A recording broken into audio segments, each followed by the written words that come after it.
I don't know something, and that's okay, but I'm not afraid to ask someone to teach me. I'm not afraid to look for it myself, and I'm not afraid to try it. What's the worst gonna do? I'm gonna fail? What's so wrong in that? In 2014, I thought of this idea.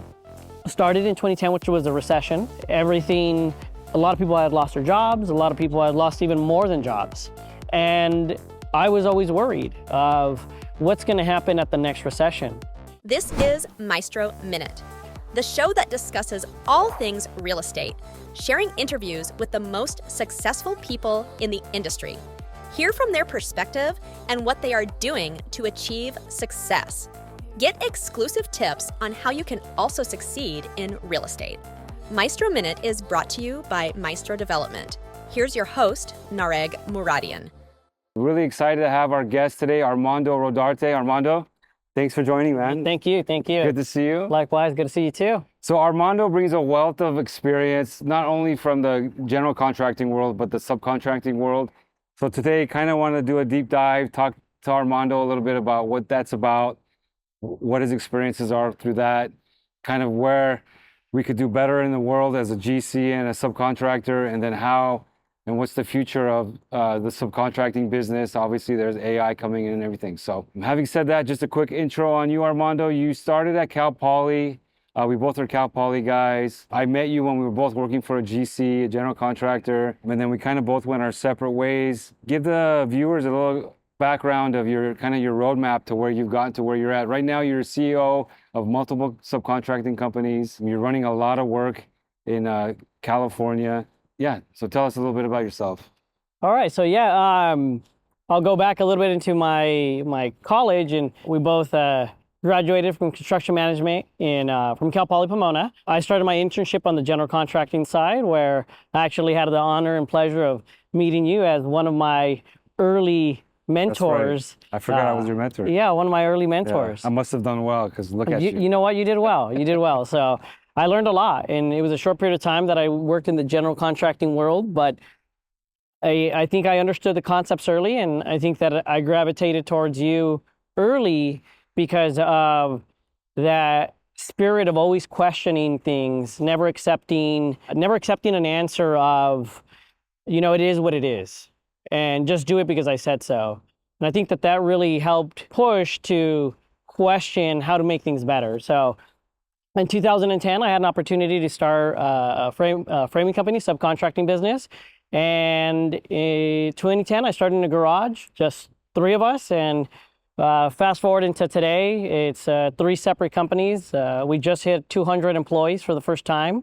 And I really think that we're just starting to take off and applying a lot of the bumps and bruises from the early phases to today. So what set your mindset to go from the GC side to the sub side? Like, what was that transition like? Why did you go to that route? Some people stay, they go to another GC firm. What was your mindset? So for me, my father grew up in the trade, and I always talked as a young kid with my father that someday we would do our own thing, and that someday him and I could make a decision and set forth what did we want that to look like from a different perspective. In many cases, people who are making decisions for the people that work for the business, a lot of times can't relate and don't know what's actually happening down at their level. And so we decided that we wanted to start our own and do it in a manner and a fashion that represented their point of view. And in theory, it was a great idea, but there was a lot of learning that we were still pretty unaware of that we learned throughout these last 14 years. What do you think has driven you to get to where you're at today? I would say, honestly, it's tenacity. And it really came back to even the mindset that I met you at a young age is I've never allowed anyone to say, this is all you can do, right? Your position is this, you can do task 1, 2, and 3. I don't believe in that. What's stopping me from learning? Why am I not allowed to learn more? And so having that mindset of not allowing to be put in a box, like I understand following rules, following orders, and absolutely, but not being able to learn that somehow became this rule that you're not allowed to because you're not given permission. So I've never asked for permission to learn more. And I've applied that same concept, which just comes back down to tenacity, to everything I've done. I've never I've never stopped myself because I didn't know something before. Aren't we all born not knowing? Right. And so I don't know something, and that's okay, but I'm not afraid to ask someone to teach me. I'm not afraid to look for it myself, and I'm not afraid to try it. What's the worst going to do? I'm going to fail? What's so wrong in that? So I think that's great because you started advanced framing and did really well. What led you to start your steel company? What's the name of the steel company? Premier Steel. Premier Steel. So we have Advanced Framing Structures and Premier Steel Structures. And so what led me to Premier Steel?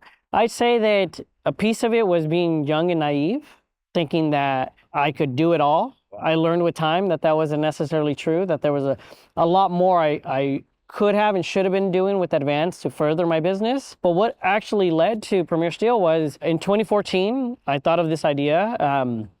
Started in 2010, which was a recession. A lot of people had lost their jobs. A lot of people had lost even more than jobs. And I was always worried of what's going to happen at the next recession.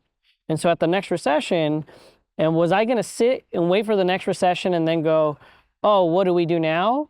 Or was I going to do something that set us apart as a business that protected everyone's job and that still allowed everyone that had committed to be part of our business to still have a job?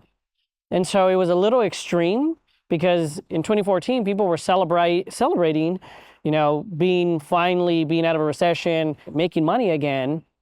And people were buying their home, their second home, their boats. And I was worried about the next recession.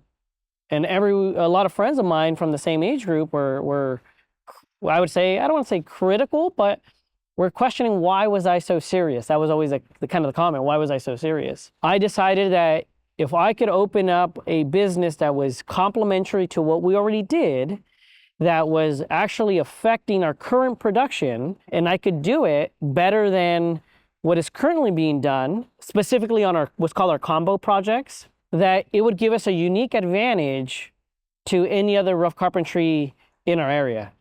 I didn't have to do it. As a business, we were doing well. I was doing well. And I took on Premier Steel knowing nothing about structural steel. Absolutely. And it was painful. You want to diversify. Absolutely. Did you see, was there a demand for miscellaneous steel? So for me, it wasn't so much that there was a demand, because there was plenty of structural steel companies, miscellaneous steel companies, but there wasn't a steel company that was coordinating early end with our rough carpentry companies to ensure that the steel was coming out coordinated, that it was almost, they were working in two different areas, not speaking to each other because there was no relation, and a general contractor is trying, while they like these companies to coordinate, isn't driving coordination. Right. And so we offer the service where we coordinate ourselves. We help the general contractors by coordinating ourselves, and that reduces the need on the contracting side to push us as the framer or steel company. We're doing it ourselves. So we offering the unique service of having both in-house rather than two separate subcontractors was what led me to go, I want to do it, and I want to do it to the degree and level that makes it easier and gives us an advantage. And that's the maestro in you, man. So that's super, super exciting. What's next for you? Have you thought about it? Yeah, I have. And I would say that my next focus is almost counterintuitive. Whereas when I was young, I wanted to conquer everything, and I thought I could add more subcontracting businesses. Do I think I'll add more someday? The answer is yes, I do. But my focus is right now on being better.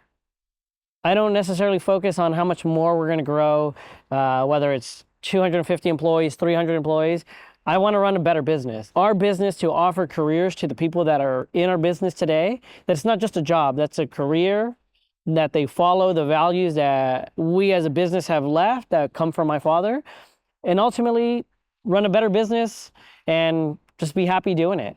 And with time, that's going to lead to the further opportunities, whether that's adding a different trade or expanding our area to outside of Southern California. That will come with time. Yeah. No, I'm super proud of you, man. Super exciting. Thanks for being on today, Armando. Thank you. Always Thank fun you. talking with you. Thank you. So thanks everybody for joining the latest episode of Maestro Minute. I hope you guys enjoyed the video today, the interview with Armando. Don't forget to subscribe and like, and we'll see you on the next video. Have a great day, everybody. Thanks for tuning in to the Maestro Minute podcast. Make sure to rate this podcast if you found it helpful, share it with a friend that could use it, and follow us on all major podcast platforms. The Maestro Minute, powered by Maestro Development.